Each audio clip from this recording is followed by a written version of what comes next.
aplauso en el nombre de Jesús a todas las personas que se están conectando con nosotros en otras naciones de la tierra. Cristo es fuerte. Dios les bendiga. Amén. Bienvenidos a nuestra reunión dominical. Estamos transmitiendo en vivo, en directo, en tiempo real desde Venezuela para todas las naciones de la tierra. Soy el apóstol Elio Franco y transmitimos desde nuestra casa apostólica, la comunidad apostólica y profética Palabras de Vida. ¿Cuántos vinieron dispuestos a recibir la palabra de Dios? Tres nada más. Dios les bendiga por eso. Abra su Biblia en el libro de los Hechos de los Apóstoles, capítulo número 17 y versículo número 6, para la gloria de Dios. Por favor, Multimedia lo va a colocar en la pantalla digital. Trate de mantenerse concentrado, en silencio, trate de mantenerse en su sitio, en su silla, orando, intercediendo, para que esta transmisión sea una bendición de Dios en el nombre de Jesús. Libro de los Hechos de los Apóstoles, capítulo 17 y versículo número 6. Dice la Escritura de la siguiente manera al pie de la letra: pero no hallándolos, trajeron a Jasón o a Jason y algunos hermanos ante las autoridades de la ciudad, gritando. Mire lo que gritaba la gente: estos que trastornan al mundo entero también han venido acá. Levante su manito derecha, por favor, predique conmigo si es tan amable y diga: la Biblia dice, estos que trastornan el mundo entero también han venido acá. Vamos a hacerlo con un poquito más de fuerza para que nos quede en la grabación. Diga conmigo: estos que trastornan el mundo entero también han venido acá. Si va a llevar nota, hoy quiero predicarles acerca del tema trastornadores del mundo. Dele la mano a alguien que tenga cerca de usted y dígale: trastornadores del mundo. Hoy vas a salir convertido en una persona trastornadora del mundo. Ni un solo amén. Voy a repetirlo una vez más para que usted capture la esencia de lo que quiero enseñar. Hoy vamos a salir de este lugar convertidos en trastornadores de este mundo en el nombre de Jesús. Y vamos a ir aplausos fuerte a Dios.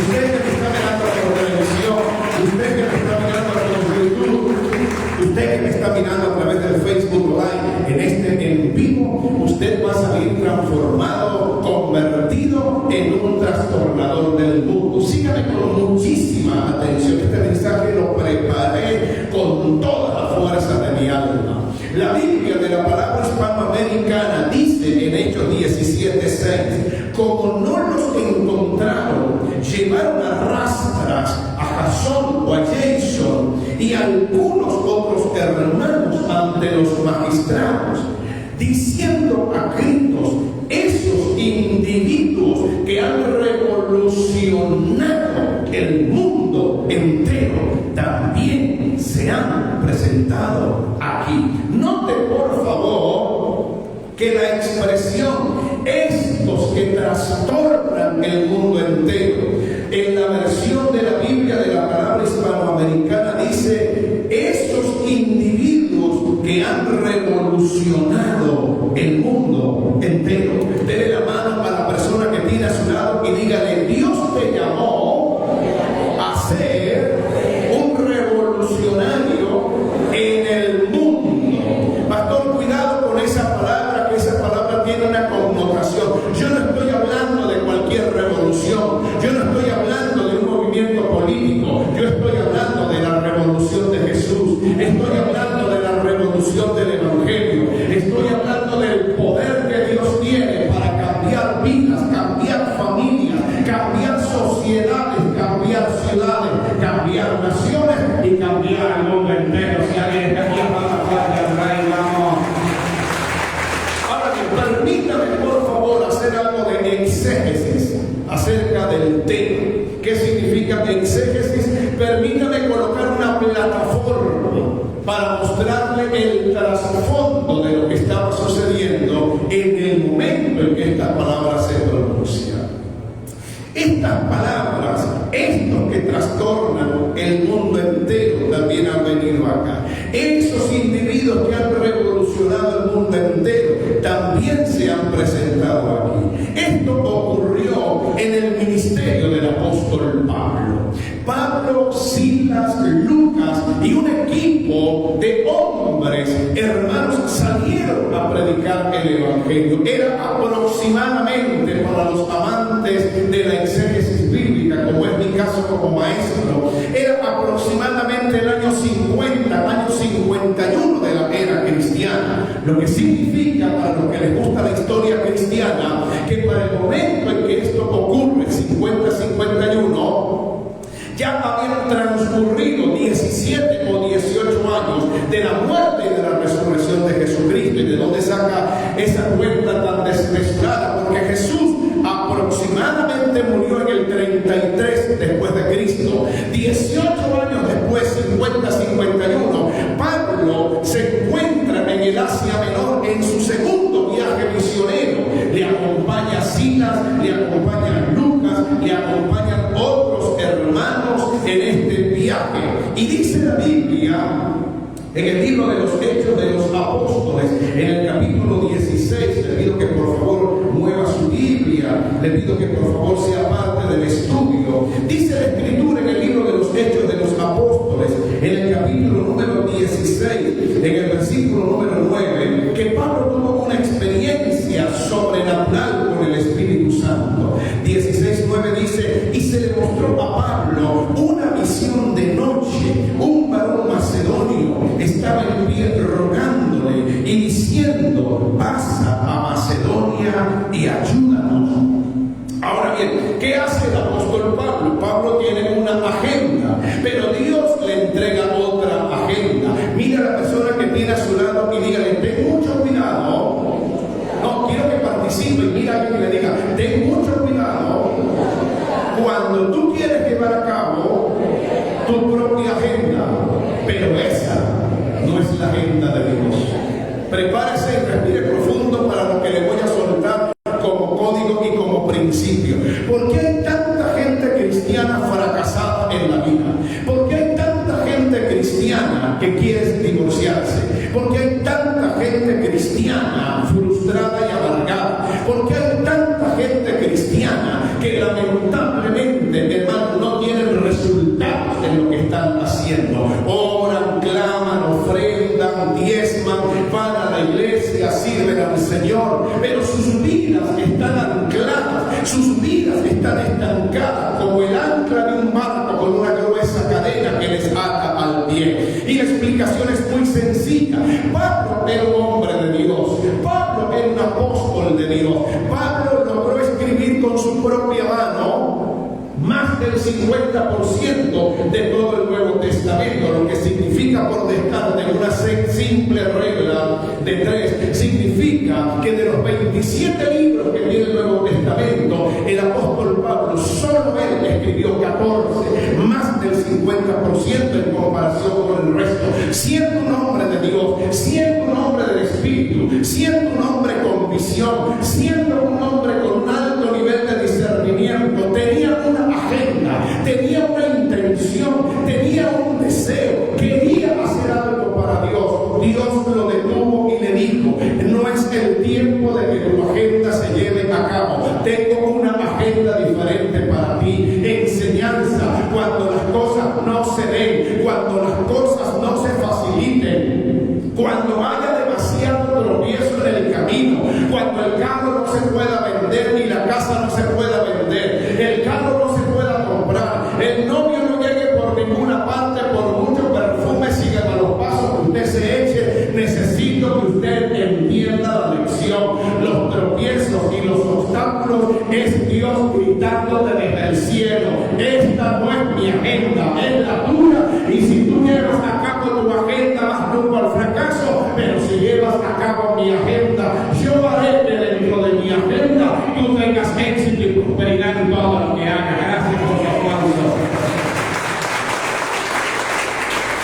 Mira que tiene a su lado y diga que estás escuchando la voz de Dios.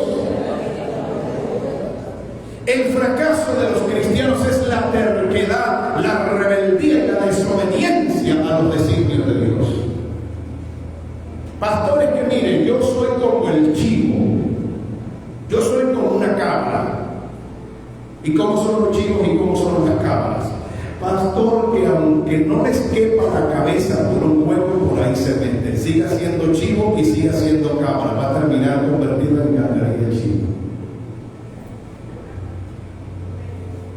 No se enojen conmigo. Yo estoy aquí como maestro. Estoy aquí como mentor espiritual para decirme la verdad. Tu fracaso no es culpa del diablo. Tu fracaso es que siempre has querido hacer tu propia voluntad y no la del Padre. Jesús no quiso ir a la cruz, esa era su agenda, pero él sabía que Dios tenía una agenda para él. Padre mío, si es tu voluntad, pase de mí esta copa. Esta es mi agenda. Luego, como hombre de Dios, reacciona, vuelve en sí y añade, pero no se haga mi voluntad, sino la tuya. Me sujeto a tu agenda. Por eso, aunque murió en la cruz el día viernes, el domingo resucitó de entre los muertos. Cuando tú te sujetas a la agenda de Dios, te puede ir mal el viernes. Puedes ir rumbo al Calvario y a la crucifixión, anota eso. Pero cuando tú te sujetas a la agenda de Dios, aunque te vaya mal el viernes y derrames lágrimas, siempre vendrá un domingo de resurrección y de gloria para ti. Gracias por la causa. Dice la Biblia en el libro de Hechos 16:9 que el varón macedonio le dijo: pasa a Macedonia y ayúdanos. Versículo 10 del capítulo 16. Cuando vio la visión, enseguida procuramos partir para Macedonia. Pastor, ¿me puede enseñar algo? Pregúnteme, ¿por qué esos nombres tan extraños en la Biblia? ¿Qué es eso de Macedonia? Se lo traduzco al español. Macedonia hoy se llama Grecia. No lo sabía, lo voy a contar. Macedonia hoy se llama Grecia. Así que Dios los envía, hermanos, a predicar en Grecia. Dice la palabra del Señor que hicieron un recorrido por algunas regiones. Versículo número 12. De allí a Filipos, que es la primera ciudad de la provincia de Macedonia y una colonia, y estuvimos en aquella ciudad algunos días. Llegan, hermanos, hasta Filipos, y luego de Filipos, capítulo 17, versículo 1 al 4, llegan a la ciudad de Tesalónica, pasando por Anfípolis y Apolonia, llegaron a Tesalónica, donde había una sinagoga de los judíos, y Pablo, como acostumbraba, fue a ellos, y por 3 días de reposo. Tampoco entiendo que son 3 días de reposo, muy fácil. Los días de reposo era día sábado, el sábado de cada semana. Si usted es un estudiante ducho con un poquito de ingenio, 3 días de reposo representarían 21 días. Primer sábado, una semana. Segundo sábado, otra semana. Tercer sábado, otra semana. 3 días de reposo con una separación de 7 días cada uno. 7 por 3, 21. Resuelto el dilema. Pablo estuvo 21 días por 3 sábados seguidos predicando en Tesalónica, en la sinagoga de los judíos. Termino con esto, declarando y exponiendo por medio de las Escrituras que era necesario que el Cristo padeciese y resucitase de los muertos, y que Jesús, a quien yo anuncio, decía él, es el Cristo. Versículo 4. Y algunos de ellos creyeron y se juntaron con Pablo y con Silas, y de los griegos piadosos gran número, y mujeres nobles, no pocas. Versículo 5. Entonces los judíos que no creían, teniendo celo, tomaron consigo algunos ociosos hombres malos, y juntando una turba, alborotaron la ciudad, y asaltando la casa de Jasón de Jason, procuraban sacarlos al pueblo, pero no hallándolos, trajeron a Jasón y algunos hermanos ante las autoridades de la ciudad, gritando: estos que trastornan el mundo entero también han venido acá. ¿Cuántos levantan las manos y dicen gloria a Dios?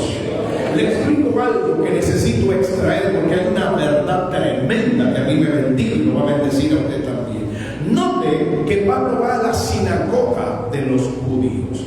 ¿Qué era una sinagoga? Era un lugar donde se reunían los judíos, uno, a orar, dos, a entonar salmos, y tres, a estudiar la Torá, a estudiar la ley de Moisés.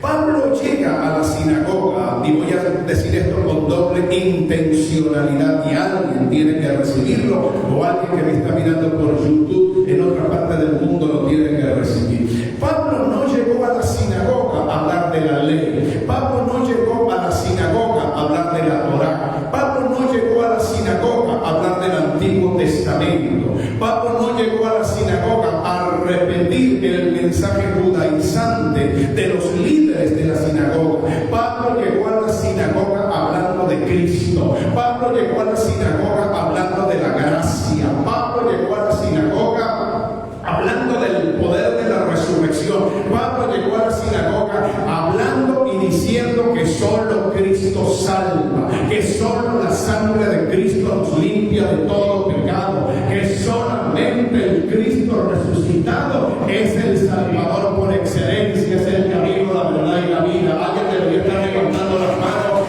y si no lo han entendido, le glorifico lo que estoy enseñando. Hoy en día se está percolando y se está metiendo dentro de la iglesia de Cristo el judaísmo que Pablo atacó y condenó en el primer siglo. Ya la cara de Luis me dice que no está entendiendo. Lo que Pablo atacó, lo que Pablo condenó, el mensaje que Pablo obvió, ahora la iglesia lo está recibiendo. Ya no se puede decir Jesús, ahora hay que decir Yeshua. Ya no se puede decir Dios te bendiga, ahora hay que decir Shalom. Ya no se puede decir Jehová, ahora hay que decir Shalom. Ahora hay que ponerse un kippah en la cabeza. Ahora hay que circuncidarse. Ahora hay que guardar el sábado. Y yo te hago una pregunta. Si ese era el mensaje de Pablo, respóndame algo y gánese $10 en esta mañana. ¿Por qué? Porque la Biblia dice en Multimedia, Hechos 17:3, declarando y exponiendo por medio de las Escrituras que era necesario que el Cristo padeciese y resucitase de los muertos, y que Jesús, a quien yo os anuncio, decía, Él es el Cristo. Yo no voy a cambiar el evangelio por la religión judía. Yo no voy a cambiar el evangelio de la gracia, hermano, por términos hebreos, porque yo no soy hebreo, soy gentil, soy venezolano, yo no nací en Israel. Yo no voy a cambiar las canciones cristianas por canciones mesiánicas. I'm sorry. Soy un predicador de la gracia. Soy un predicador del evangelio. No puedo anunciar otro evangelio que no sea el que esté escrito en el nombre de Jesús. Y moriré parado en un púlpito, gritándole al mundo, gritándole a la iglesia y gritándole, hermano, a toda la humanidad, que solo Cristo salva, solo Cristo perdona, solo Cristo redime, y solo la sangre de Cristo es suficiente, hermanos, para poder llegar a la presencia del Padre. Si no, no hubiera entrado fuerte al Rey que se lo merece. Denle un grito de júbilo en el nombre de Jesús. Tengan mucho cuidado con esa propaganda subliminal que se está exponiendo en las redes sociales. Hay que volver a las raíces hebreas. Yo no tengo que volver a ninguna raíz hebrea, yo tengo que volver a Jesús. Se fueron todos a ver televisión.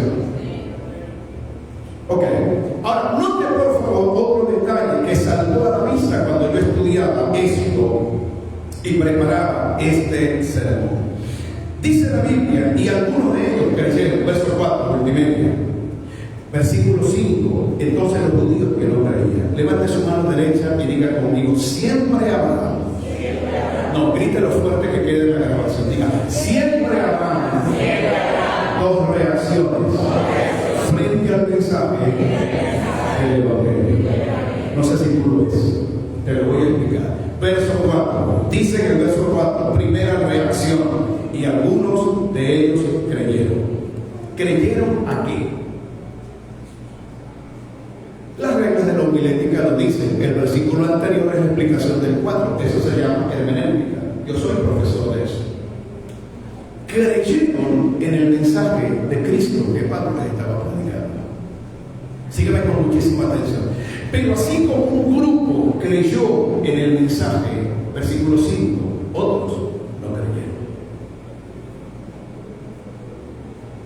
Prepárese. Aquí le suelto toda la verdad. Crea la gente o no crea. Crean o dejen de creer. Usted siga predicando el nombre de Cristo. Nada más. Note por favor cómo el mensaje de Cristo divide a la gente. Pastor, toda división es del diablo. Aguántese. Usted tiene que aprender a discernir y a decir las cosas de manera correcta. No toda división es del diablo. Me lo explica. Aquí estamos hablando de dos grupos de personas divididas por una sola cosa. ¿Qué los divide? No los divide la política, no los divide cualquier credo, no los divide una religión. ¿Qué los divide? La verdad de la palabra. Respire profundo y anote en alguna parte. Toda verdad que venga de Dios siempre va a dividir. Un solo amén que entendió. No se preocupe, no diga amén. Lo voy a repetir otra vez. Yo sé por qué lo estoy diciendo. Tengo bases bíblicas muy fuertes y muy sólidas. Toda verdad de Dios va a dividir a la gente. Cristo no vino a unir. Voy a seguir anotando, porque este Señor hay que seguirle el paso para entender lo que enseña. Cosas demasiado gruesas. Cristo nunca vino a unir, Cristo vino a dividir.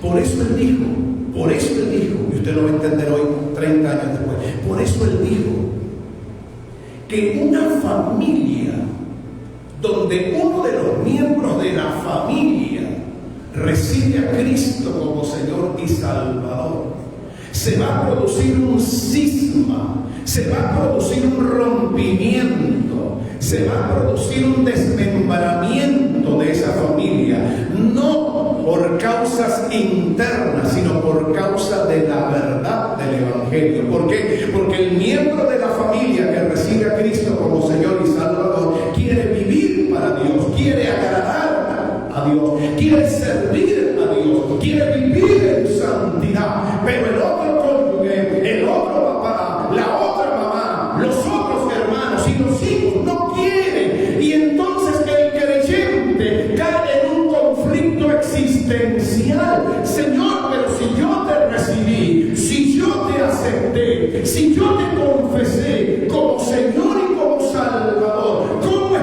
posible que mi familia no venga a la iglesia? ¿Cómo es posible que mi esposo no me acompañe?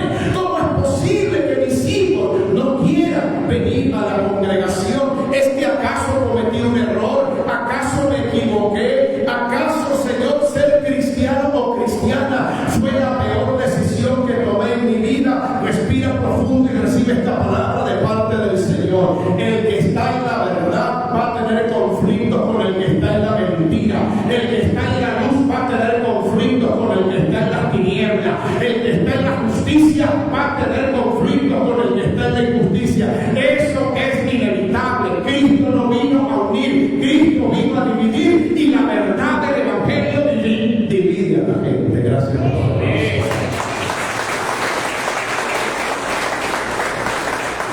Respire profundo y prepárese para lo que le voy a soltar.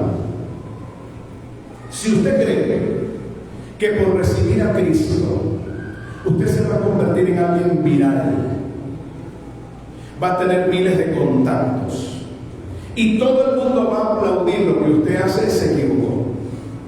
Yo necesito que usted entienda el Evangelio y lo entienda bien desde este momento. Ese cuento de que ahora que soy cristiano todas las puertas se me abren, todo el mundo me recibe, todo el mundo me abraza, todo el mundo me quiere, todo el mundo me ama. I'm sorry for you. Excuse me, brother. Usted se equivocó de Evangelio y lo que le enseñaron fue mentira. Cuando Jesús nació, y comenzó su ministerio terrenal, según lo que enseña mi Biblia, lo dice mi propia Biblia. Mi Biblia dice que los primeros enemigos que Jesús tuvo que enfrentar fue su propia familia. Dígale, ¡wow! Yo nunca leí eso. Su propia familia le dijo, vete de la casa. ¿Alguna vez usted se ha visto en 3 y en 2 y alguien le ha dicho en su casa deberías irte? Si tú sigues en esa iglesia vas a tener que tomar una decisión. Si tú sigues en esa congregación vas a tener que tomar una decisión. Y usted se siente achicopalada y se pone a deshojar margarita. Yo no quiero perder mi hogar, yo no quiero perder a mi familia, yo no quiero perder a mi esposo, yo no quiero perder a mi esposa, yo no quiero perder a mi novio, yo no quiero perder a mis vecinos, yo no quiero perder a mis compañeros de trabajo. Entonces, pues te voy a dar la solución más sabia y más armónica que se me ocurre en el nombre de Jesús. No los vas a perder, pero ten mucho cuidado de no querer ganarlos a ellos y perder a Cristo en el camino. Así me gustan las congregaciones serias. Dele la mano a alguien y diga de cómo te está hablando Dios. Escúcheme, y avanzo con esto rapidito en el nombre de Jesús. El mismo mensaje, la misma palabra, la misma enseñanza, versículo número 4, que bendijo en la sinagoga a unos, fue una maldición para otros. Tengo más códigos que voy a seguir soltando. Sigue escribiendo la nueva. Es impresionante lo que voy a soltar como apóstol y como profeta de Dios. Hay mensajes que yo he predicado desde este púlpito que han sido una bendición para mucha gente. Ha cambiado sus vidas y les ha entregado llaves que los han ayudado a resolver problemas y a cambiar. Pero el mismo mensaje que bendice a unos es una maldición para otros. Pero no me gusta ese mensaje. Que yo reprenda al diablo. Hasta me fui regañón. Es un que cuando se para en el púlpito. Dice las cosas de manera muy fuerte, no es pedagógico. ¿Cómo te explicas tú? Respóndeme. Que la misma palabra, la misma enseñanza bendiga a uno y maldiga a otros. Pastor, por primera vez en 40 años te lo tengo que ir a pensar. Pablo dice en 1 Corintios capítulo 1 versículo 18. Quiero corroborar esto que estoy enseñando. No me quiero detener mucho tiempo acá, porque quiero desarrollar algo. Y si el tiempo no me alcanza, pues ni modo, dejaremos otra parte para el próximo domingo. 1 Corintios capítulo 1 versículo 18, por primera, por favor, dice: porque la palabra de la cruz es locura a los que se pierden, pero a los que se salvan, esto es, a nosotros, es poder de Dios. ¿Capisci? ¿Usted comprende lo que tengo a mis espaldas? Se lo desgloso, aunque no necesite interpretación. El mismo mensaje que salva a unos hace que otros se pierdan. El mismo mensaje que consuela a unos hace que otros se molesten. El mismo mensaje que edifica a unos incomoda a otros. Pregunto, respóndame si puede, piense antes de responder. ¿Hay algún problema con el mensaje? Gracias por la respuesta. En el mensaje no hay ningún problema. El problema está en el receptor. Y Dios me está mostrando, me está corroborando y me está dando testimonio de que no todos tienen un corazón receptivo, abierto y humilde para recibir lo que Dios tiene que decir. Hay gente tan rebelde y tan desobediente que menosprecian lo que Dios les dice. Y según mi Biblia, en el libro de los Proverbios, cuando alguien es reprendido, cuando alguien es aconsejado, cuando alguien recibe un llamado de atención y no hace caso, será quebrantado y no habrá remedio para esta persona. Tarea para el hogar: revise su nivel de receptividad, y cada vez que usted salga enojado por lo que el pastor predica, el pastor no tiene ningún problema, la enseñanza no tiene ningún problema, el problema está en usted. Usted quedó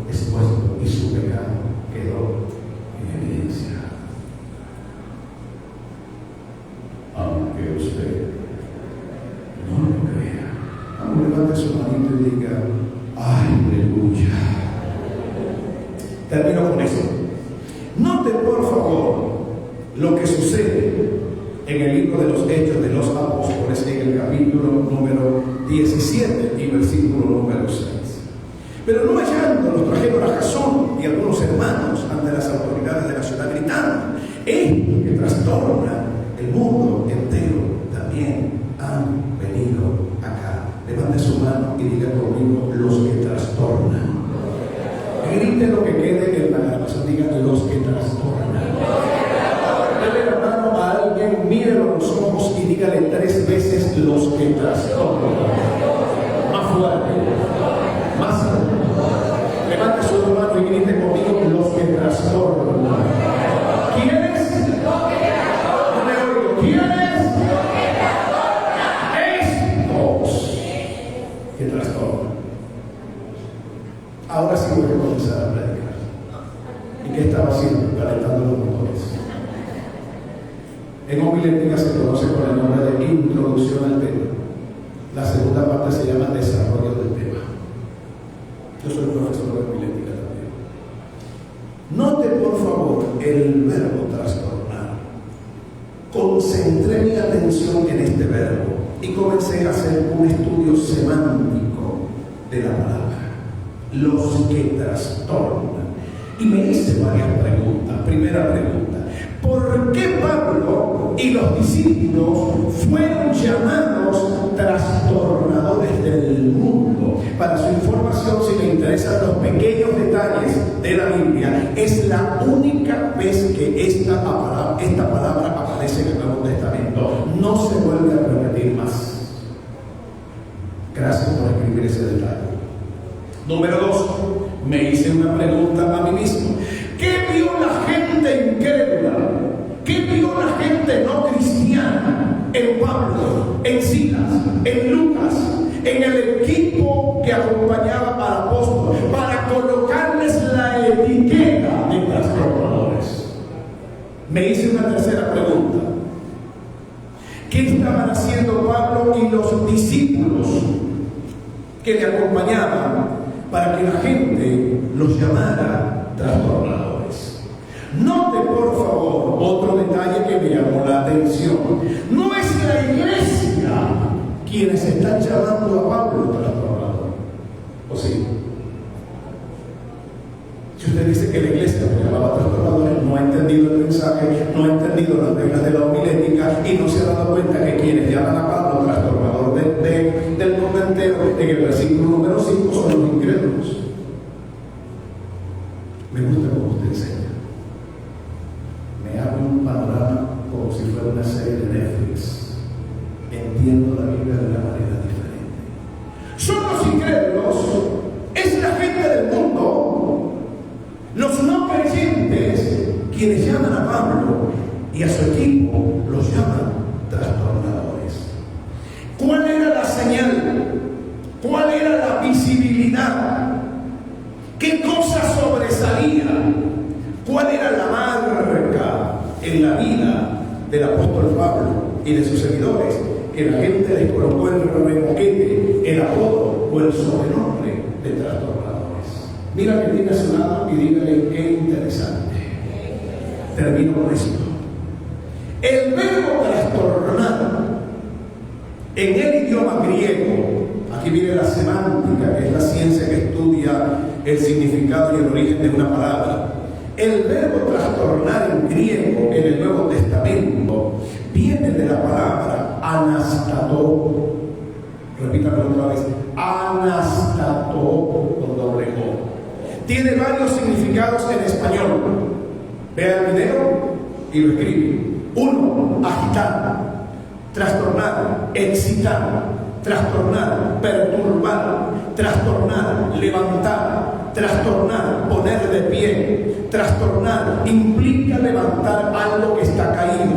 Trastornar, levantar algo que está derribado. Trastornar, darle la vuelta a algo. Trastornar, producir una revolución. Trastornar, invertir el orden de las cosas. Trastornar, imponer el orden donde hay desorden. Pastor, lo entendí. No me ponga más sinónimos, que con 15 ya entendí. Es que hay una riqueza en el idioma griego en el idioma español. Usted debe trastornar y usted piensa, bueno, trastornar.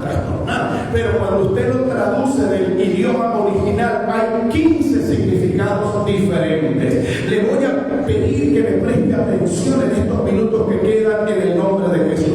Me llamó poderosamente la atención el significado de trastornar, invertir el orden de las cosas, imponer el orden donde hay desorden. Ahora sí estoy entendiendo por qué Pablo, por qué Silas, por qué Lucas y por qué el resto de los hermanos que acompañaban al apóstol Pablo los llamaron trastornadores, porque donde Pablo llegaba algo pasaba, donde Pablo llegaba el poder de Dios se movía. Nadie está conmigo en esta mañana. Donde Pablo llegaba la unción se desataba, donde Pablo llegaba los demonios se iban, donde Pablo llegaba los enfermos se sanaban, y donde Pablo llegaba el mundo y la gente que estaba en desorden aprendía a caminar en el orden del cielo. Si yo fuera a diga fuerte que no hay nada.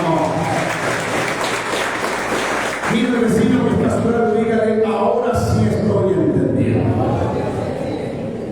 ¿Por qué Pablo y los primeros discípulos fueron llamados trastornadores? Porque donde había desorden, el evangelio traía orden.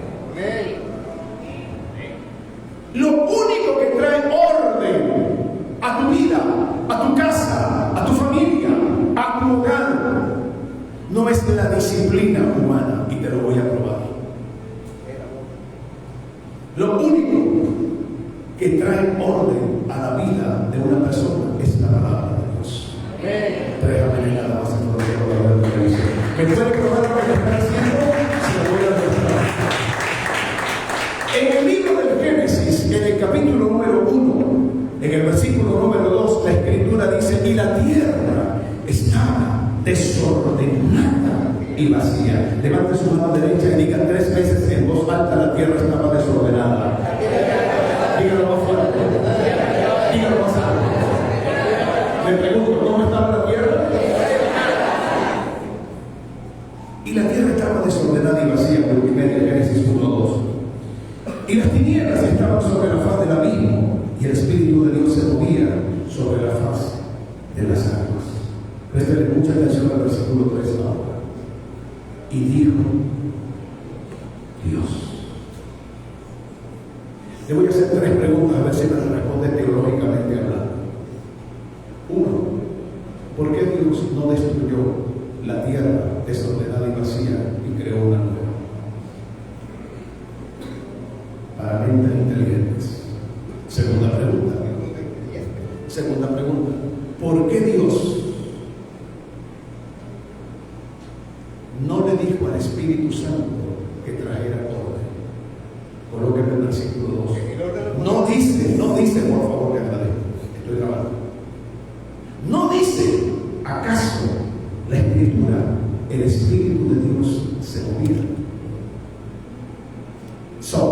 Pero aunque el Espíritu de Dios se movía, la tierra seguía desordenada y vacía.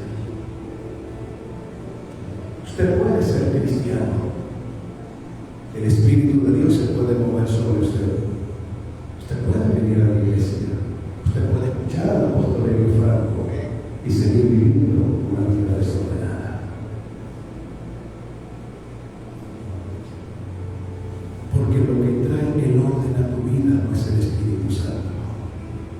Lo que trae orden a tu vida es la obediencia a la palabra de Dios. Gracias por su aplauso.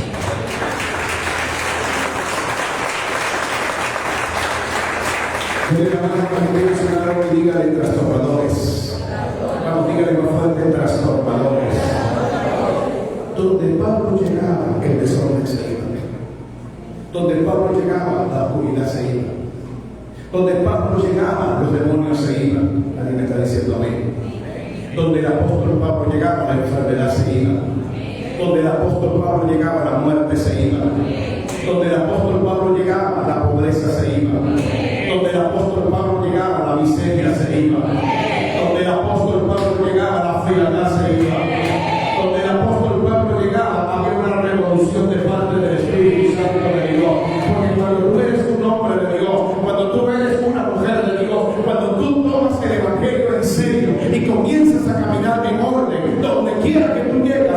el que vive en orden se da cuenta del desorden en el que viven los demás.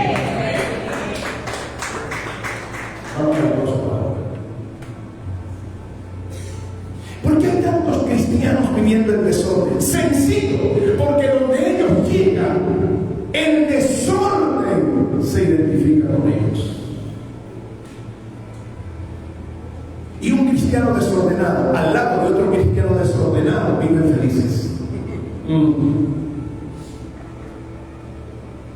Pero un hombre de Dios y una mujer de Dios que caminan alineados al orden y a la santidad de la palabra, donde quiera que lleguen, olfatean el desorden que Dios tiene. Por eso hay gente que va a congregaciones donde hay tanto desorden que no lo pueden tolerar, se tienen que ir de ahí. Por eso hay matrimonios que nunca permanecen ni prevalecen, porque quien quiere vivir en orden con alguien desordenado nunca van a tener comunión y una buena relación. Por eso hay líderes que dentro de un ministerio apostólico, hermanos, se van, no porque el apóstol sea malo, ni porque el apóstol sea exigente, ni porque el apóstol sea extremo o sea duro. Es que cuando un líder quiere estar en una casa apostólica, donde hay un diseño, donde hay una visión, donde hay un alineamiento, donde hay una estrategia de trabajo, quien no quiere cuadrar, quien no quiere encaminarse, quien no quiere, hermano, acoplarse, termina yéndose, porque lo apostólico y lo profético es verdaderamente genuino y viene de Dios. Combate el desorden de la gente. Cierro por esto. Se llama clímax, epílogo o cierre del sermón. Usted nunca me va a ver a mí complaciendo el pecado de la gente. Usted nunca me va a ver a mí suavizando el pecado de la gente. Usted nunca me va a ver a mí tolerando el pecado de la gente, apadrinando el pecado de la gente, promoviendo y dándole oportunidades a gente que está en pecado. Usted nunca me va a ver haciendo eso, porque yo estoy casado con el orden de Dios. Yo estoy casado con lo que la Biblia dice. Yo estoy casado con lo que dice la palabra. Yo estoy casado con lo que dice la Escritura. Y si alguien quiere venir a trabajar a mi lado y quiere recibir el manto que Dios ha puesto en mí, y la unción que Dios ha puesto en mí, y la autoridad que Dios ha puesto en mí, lo primero que le voy a poner en claro y en evidencia: usted tiene que vivir en orden, en el orden de Dios, porque yo solo camino con gente ordenada, porque Dios a quien yo sirvo es un Dios de orden. Si vamos a decir, que se lo merece, hermano. Por eso no lo culpo. Si usted no tiene comunión conmigo, es que tu desorden y mi orden nunca podrán compaginar. Mira a mí y dígale: qué buen sermón.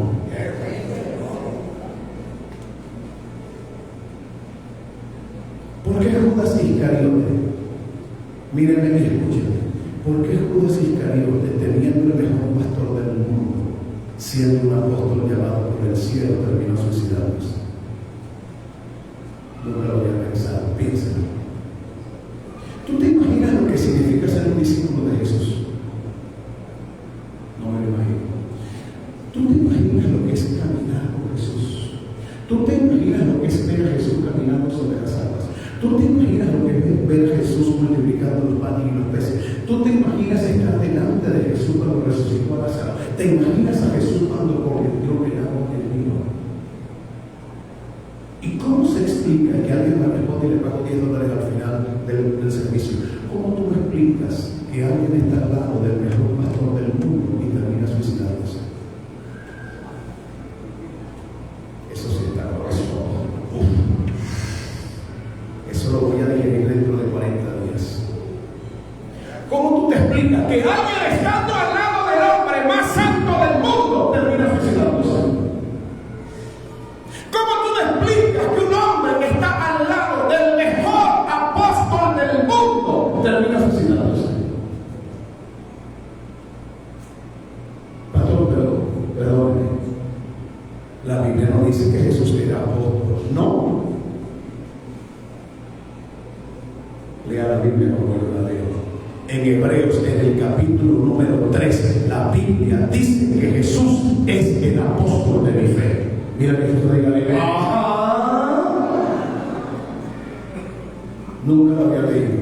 Jesús cumplió con los 5 ministerios, por eso él dijo: ejemplo les he dado para que como yo ustedes hagan también. Jesús es un verdadero apóstol, Jesús es un verdadero profeta, Jesús fue un verdadero evangelista, Jesús fue un verdadero pastor y Jesús fue un verdadero maestro. Si alguien en esta ciudad se quiere autodenominar y autoproclamar como apóstol, pues tiene que parecerse a Jesús, tiene que tener un ministerio como él, tiene que caminar en lo sobrenatural, tiene que fluir en la palabra y lo más importante de todo, tiene que aprender a caminar en el orden divino. Alguien tiene que levantar las manos y gritar gloria a Dios.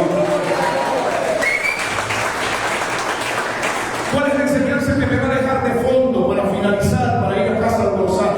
Puedes tener el mejor pastor del mundo, puedes tener la mejor iglesia del mundo, puedes fluir bajo una unción apostólica, puedes estar en la mejor congregación del mundo, puedes tener al mejor maestro del mundo, pero mientras vivas en desorden, mientras vivas desalineado del cielo, no importa la unción, no importa la iglesia, no importa el sermón, la profundidad, lo elitesco, lo retórico, lo teológico, lo pulido, hermano, de un sermón, tu desorden no te permitirá caminar alineado en el orden del cielo. Estos que trastornan. Y un trastornador es alguien que camina en orden celestial, y donde llega un trastornador, el desorden se tiene que ir. Para reflexionar mientras almuerzas, si eres cristiano y tu hogar sigue siendo un desastre, tus hijos siguen en drogas, tu marido sigue siendo un promiscuo, no te has casado legalmente, porque tu esposo no siente, no quiere, porque a él no le parece. Si eres un trastornador o si eres una trastornadora, deberías tomar carta en el asunto.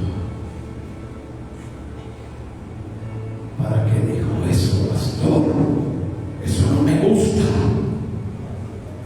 Si eres un trastornador o una trastornadora y en tu propia casa tu hijo tiene una novia, tiene un amante, tiene una mujer con quien fornica, es un promiscuo, un inmoral, y tú por llevar la fiesta en paz, pobrecito, prefiero que estén en mi casa, tú no estás entendiendo el evangelio. Ese pecado es una maldición que está trayendo ruina, miseria, maldición y pobreza a tu casa y a tu familia. Yo quiero que abran un grupo familiar en mi casa. El gran problema es que mi hijo llega borracho, mi hijo llega drogado y tiene la novia allí en la casa. Nunca se han casado, fornican, adulteran y ahí viven. Pero yo quiero un grupo familiar en mi casa. Perdóname, querido, en esos lugares de tinieblas, de desorden, de oscuridad y de pecado, la luz de Dios no puede llegar. Porque la lámpara encendida en esa casa es quien está alimentando la tiniebla.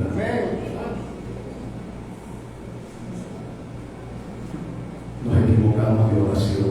¿Por qué estábamos orando para que el Señor le arrancara los años de vida a la voz, los años y no tuviéramos por muchos años una lengua que tiene que ser bien?